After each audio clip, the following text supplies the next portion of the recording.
Hallo, is Jan Kleinhans en vandag kyk ons 'n bietjie na iets anders as ons normale praatjies as dit kom by thermal en nagvisie produkte.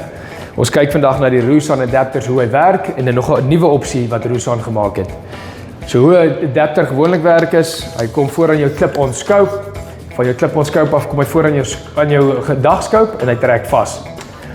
Wat dan gebeur is, as jy verskillende grootte scopes het, verskillende sizes met adapters, gaan jy verskillende adapters koop vir elke scope. Dan gaan hy moet opgedraai word, afgedraai word en die volgende een word weer dieselfde vasgemaak en vasgetrek.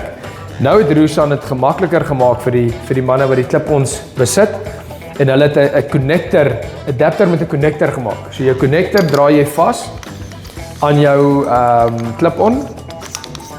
Hy kom dan nou vas aan jou clip-on en hy bly permanent vas aan jou clip-on scope. So jy hoef hom nooit af te haal nie.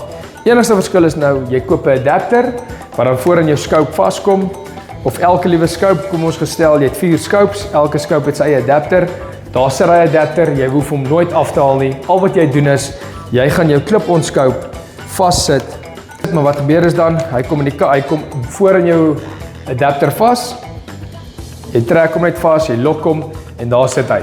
So van hier af, as jy nou nog 2 of 3 ander scopes het, klik hy net af, weer eens, sit hom voor by die volgende scope in, connect hom, trek hom vas, en dan is jy reg om te gaan.